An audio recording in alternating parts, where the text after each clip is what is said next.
खड़े हैं ए जिंदगी, मेरे हौसले तुझसे बड़े हैं। यह बात खो खो की खिलाड़ी नसरीन शेख पर सटीक बैठती है। नसरीन शेख एक उम्मीद और हौसले का की पहचान बन चुकी है, उसकी मिसाल है। नसरीन का बचपन अभावों में गुजरा, लेकिन हौसले नहीं टूटे। देश का नाम ऊंचा करने वाली नसरीन शेख का नाम अर्जुन अवार्ड की सूची में शामिल किया गया है। आज इस वक्त हमारे साथ कार्यक्रम में मौजूद है नसरीन शेख। आइए जानते हैं उनका सफर कितना कितना तकलीफों भरा रहा और किस तरह वो सभी बाधाओं से लड़ते हुए आगे बढ़ी हैं और आज इस मुकाम तक पहुंची हैं। Nasreen, welcome to the show. Thank you ma'am. बहुत ही पहले तो आपको बधाई हो नसरीन, आपका नाम अर्जुन अवार्ड में है। और कैसा महसूस कर रही हैं इस वक्त आप? बहुत प्राउड मोमेंट है ये मेरे लिए, क्योंकि इसके लिए बहुत स्ट्रगल करा लाइफ में, और वो आज मतलब नाम आया तो बहुत खुशी है इस चीज को लेके। कैसे पता चला आपको कि आपका नाम आया है? किस वक्त आपको कैसे पता चला? जो हमारे जनरल सेक्रेटरी है MS त्यागी सर, और जो हमारे प्रेसिडेंट है सुधांशु मित्तल सर, उन्होंने बताया तो बहुत अच्छा लगा। कल लिस्ट आई है और उन्होंने मुझे सेंड करा और बहुत बधाई दी, मतलब बहुत अच्छा फील कराया उन्होंने। अच्छा, खो खो को जब जगह मिल रही है अर्जुन अवार्ड में, तो ये कितना बड़ा अचीवमेंट है अपने आप में? मैम बहुत बड़ा अचीवमेंट है, क्योंकि कहते हैं खो खो एक गली कूचे का गेम है, और इसको उस लेवल से नहीं देखा जाता है जैसे और गेमों को देखा जाता है। आज अर्जुन अवार्ड जैसे मुझे मिल रहा है, और सारे प्लेयर्स जो अच्छे लेवल पे है, जैसे लिस्ट मैंने देखा, काफी प्लेयर्स है जो ओलंपिक प्लेयर्स है, क्रिकेटर्स है, तो ये मेरे लिए बहुत प्राउड की बात है। आज मुझे ये फील हो रहा है कि खो खो कोई गली कूचे का गेम नहीं है, क्योंकि जिस लिस्ट में वो है उसी लिस्ट में हमारा गेम है, तो ये मेरे लिए बहुत प्राउड की बात है। Very nice.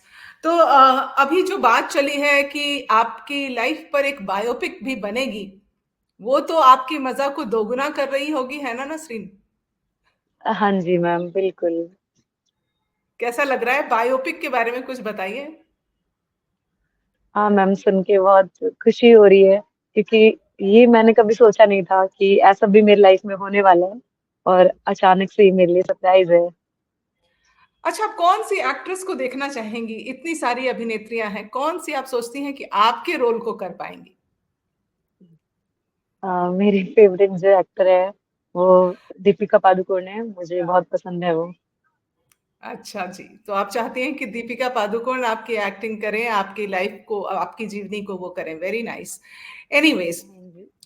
आप बिहार से ताल्लुकात रखती हैं? जी बिल्कुल। कौन सी जगह से आती हैं? और फिर बिहार से दिल्ली का सफर कैसे हुआ? अररिया हमारा जिला है जो कि नेपाल बॉर्डर पर आता है, और मम्मी पापा जैसे कि दिल्ली में ही शिफ्ट हुए, थोड़ा संघर्ष करा, फिर मैं मेरा बर्थ दिल्ली में हुआ। फिर उसके बाद धीरे धीरे मेरा इंटरेस्ट देखा उन्होंने कि बहुत ज्यादा गेम को लेके बहुत इंटरेस्ट है इसके अंदर, तो फिर बिहार का सफर मम्मी पापा का मेरी वजह से ही धीरे धीरे खत्म हो गया, क्योंकि मेरी एजुकेशन वगैरह सारा दिल्ली से ही है। मैं दौलत राम कॉलेज से मैंने BA करा, उसके बाद फिर लवली प्रोफेशनल यूनिवर्सिटी से मैंने BPEd करा, अभी मैं MPEd में हूँ। तो मम्मी पापा के लिए ये सफर बहुत टफ था, क्योंकि गांव तो गांव होता है, तो वो मेरे वजह से उन्हें छोड़ना पड़ा कहीं ना कहीं, क्योंकि मेरा जो स्ट्रगल था उन्हें दिख रहा था। तो उनको या आपको किससे लगा कि खेल में ही आपकी जिंदगी है? मैम खो खो जो गेम है ये मुझे बहुत पसंद था। थर्ड क्लास में सबसे पहले जो मुझे मेरा चयन जो करा था वो मेरी सुशीला मैम थी, और सुरेंद्र सर थे, उन्होंने मुझे निकाला इस गेम के लिए। फिर मैं धीरे धीरे जैसे बड़ी हुई, दूसरे स्कूल में शिफ्ट हुई, उसके बाद जैसे हमारे राणा मैम है, विमला राणा, उन्होंने फिर देखा। फिर जो मेरे सबसे प्रिय है जो है अश्विनी कुमार शर्मा, जो मेरे कोच है, उन्होंने फिर मुझे ट्रेनिंग दी। तो 6 क्लास में मेरा सिलेक्शन हुआ as a captain Delhi team से। फिर उसके बाद से ही खो खो का सफर मेरी लाइफ से स्टार्ट हो गया। आपने फिर खो-खो को ही क्यों चुना? आप स्पोर्ट्स में अच्छी थीं, तो इतने सारे स्पोर्ट्स हैं, आप किसी और स्पोर्ट्स में भी जा सकती थीं, जहाँ पे ज़्यादा पब्लिसिटी है, फिर खो-खो ही क्यों? मैम, मेरे घर की जो आर्थिक स्थिति थी वो इतनी ज्यादा अच्छी नहीं थी कि मैं और गेम में जाके उसके अचीवमेंट्स जो होते हैं वो मैं अफोर्ड करूं, वो नहीं हो पा रहा था। और खो खो एक ऐसा गेम है जिसमें कोई पैसा नहीं है, इसमें मुझे कुछ भी नहीं देना पड़ा, बल्कि खो खो ने मुझे दिया। तो ये मेरे लिए बहुत प्राउड की बात थी उस समय, क्योंकि मेरे पास इतना नहीं था कुछ कि मैं किसी और गेम में पैसा लगाऊं, इसलिए मैंने ये गेम चुना। और इस गेम में हर चीज है जो कि मैं हर गेम कर सकती हूँ, जैसे एजिलिटी, स्टेमिना, इंडोरेंस। मैंने एथलेटिक्स में भी नेशनल में पार्टिसिपेट करा है, खो खो के ही थ्रू, क्योंकि मेरी स्पीड बहुत अच्छी थी।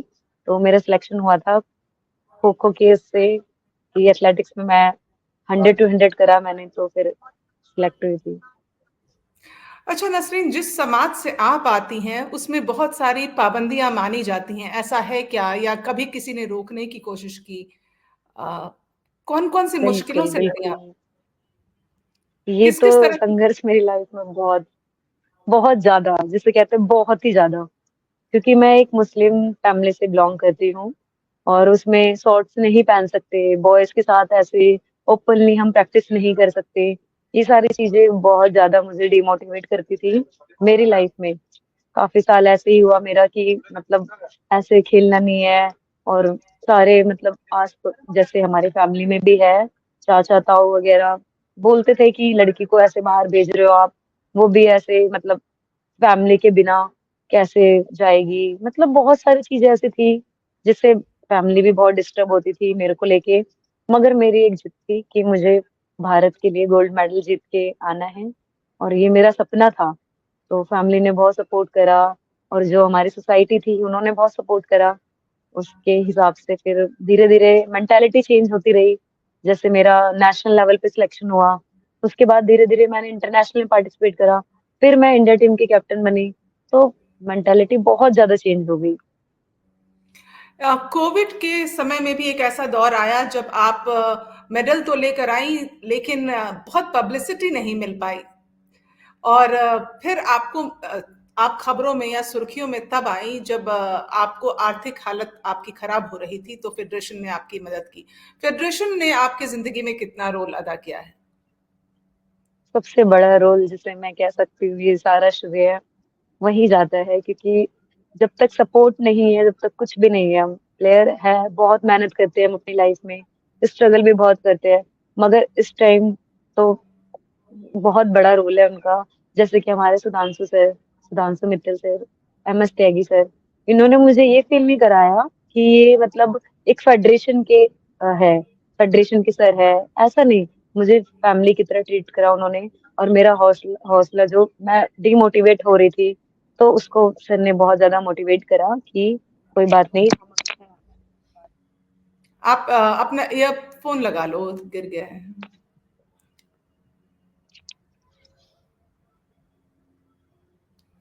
अच्छा, खो खो के लिए आप किस तरह की ट्रेनिंग करती हैं? कितनी मेहनत करती हैं? फिजिकल एक्टिविटीज, वर्कआउट कितना होता है?